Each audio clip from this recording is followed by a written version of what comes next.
At so ayan, hi guys! Welcome back sa channel natin. So ayan, pasensya na ngayon lang. So medyo sinasakit lang po ako nito. Pero konti lang naman at ayan, pasensya na ako medyo ngungo ko ngayon. Pero ito na nga, sa episode 45 natin. At ayan, kung bago ka pa lang sa channel natin, ay huwag mo kalimutan mag-subscribe at pakipindot na rin ayan, sa notification bell para ma-update ka every time na meron tayong bagong upload. So yun lang naman at ulit, ay huwag na nga natin patagalin pa. Simulan na natin yan. At nung sa nakaraan, ay dito nga tayo natapos sa paggamit ni Child Emperor sa kanyang Gundam. So nilabas niya na itong kanyang ultimate na weapon at meron lang siya rito 2 minuto at 38 segundo para magamit itong kanyang robot. At now, ang continuation niya is dito naman na. So ito nga ngayon ay hinanda na ngayon dito ni Child Emperor.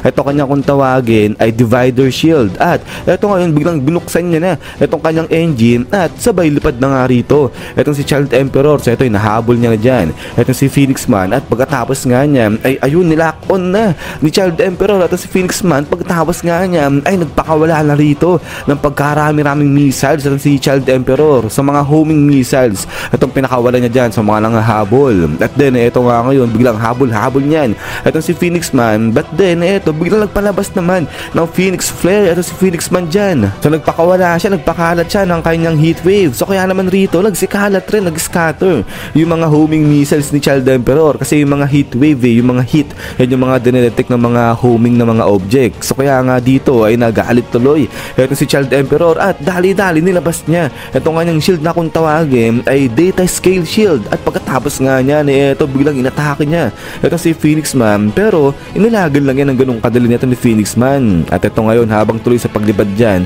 itong dalawa, sabi ngayon ni Phoenix Man hindi niya alam kung paano nagawa ni Child Emperor itong kanyang robot, pero di na masama yung kanilang bilis. Yun nga lang, hindi raw synchronize itong si Child Emperor saka itong kanyang robot. Pero ito nga, atake pa rin dito itong si Child Emperor, pero iniilag-ilagan lang yan ito ni Phoenix Man. At then ito salita itong si Phoenix Man, sabi niya nga dyan, ipapakita niya rito kay Child Emperor kung gaano kabagay sa kanya itong kanyang suit, pati na kung gaano kalakas itong kanyang suit. So referring din sa kanyang costume. At pagkatapos nga niyan ay ito biglang transform itong si Phoenix Man into Phoenix Fire Falcon mode. So dito sabi nga ni Phoenix Man, papakita niya dyan kay Child Emperor na itong kanyang costume at saka siya ay iisa. At pagkatapos nga nito ay dito nga binuka na ni Phoenix Man itong kanyang pakpak at after niya spang, ito lipad na ng pagkabilis-bilis itong si Phoenix Man dyan. So dito nagulat na nga si Child Emperor, sabi niya nga dyan bumili siya, sobrang bilis niya, sabi niya ganyan. At then after nga nito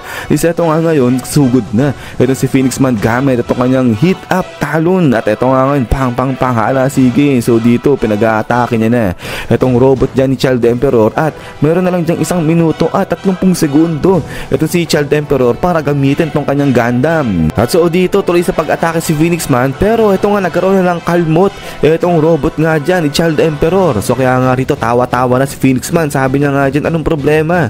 Hanggang dyan na lang ba talaga itong kaya ni Child Emperor? Pero ito nga sabi nga dito ni Child Emperor, manahimik ayan si Phoenix Man. At ito ngayon pinakawalan niya na ito kanyang mga mini robots na nga dyan na kung tawagin ay Little Braves. At then pagkatapos nga niya ay ito ngayon lipad-lipad itong mga Little Braves ngayon dyan kay Phoenix Man. So yung tingin-tingin lang itong si Phoenix Man, sabi na nga dyan may kung anong plano na naman itong si Child Emperor, pero ang babagal raw nito ng mga mini robot ni Child Emperor. At so pagkatapos nga yan ay ito nga ngayon biglang sabay-sabay umatake itong mga robot ito dyan kay Phoenix Man. But then ito nga biglang transform ulit itong si Phoenix Man, gumamit siya ng panibagong mode na kung tawagin ay Phoenix Prominence Hawk mode. So dito nag-aapoy na itong buong katawan nga dyan ni Phoenix Man. At pagkatapos nga niya ay ito nga tinamaan ngayon siya, sapul ngayon siya dyan ng mga bakot pag-atake sa kanya ng mga mini robot ni Child Emperor. But then ay dito nga ngayon wala nangyari kay Phoenix Man, di siya tinablan nung pag-atake ng mga robot nito ni Child Emperor. At ito nga sabi niya pa nga rito,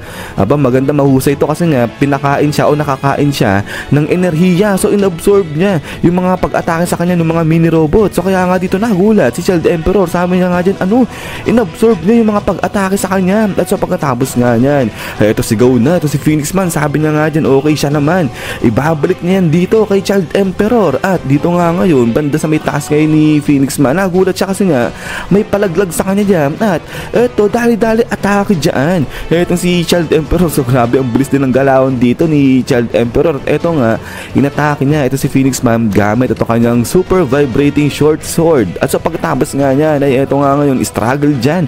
Ito si Phoenix Man, talagang pinipigilan niya itong parang cutter ni Child Emperor dyan. At ito ngayon si Child Emperor ay nagpapanik na nga rin siya, nagmamadali siya. Sabi niya nga dyan na sige na, bilisan niya na, dapat matalo niya. Ito si Phoenix Man agad-agad dahil kapag sumobrang araw siya dyan sa time limit ay hindi niya na makokontrol itong enerhiya o yung energy dun sa robot niyan, kasi nga hindi para kompleto yan eh. At ang mangyayari, magsa-self-destruct itong kanyang robot. At so pagkatapos nga niyan is yan guys, so hanggang dito lang muna itong si episode 45 natin. At so ayan na nga, ay parehas struggle dito itong dalawa. Itong si Phoenix Man talagang pigil-pigil niya, deflect niya yung mga bawat pag-atake sa kanya ni Child Emperor. Habang ito si Child Emperor ay talagang madali naman kasi sasabog itong kanyang robot kapag umabot siya sa kanyang time limit. Pero yun guys, ay pasensya na, ay maigsi lang muna tayo ngayon. So babawi na lang ako kapag okay na ulit ako. Ay ayan, ay magdadala ulit tayo ngayon. Pero try ko pa rin naman kung kaya ko kasi medyo hirap pa rin ako magsalita eh. Pero yun nga guys, ay ulit, ay maraming salamat sa pagsuporta rito kay One Punch Man natin sa channel natin. So yun, ay abang-abang lang po para sa next na episode nito. So yun na naman, so lagi mag-ingat. God bless niyo lahat at kita-kits tayo ulit.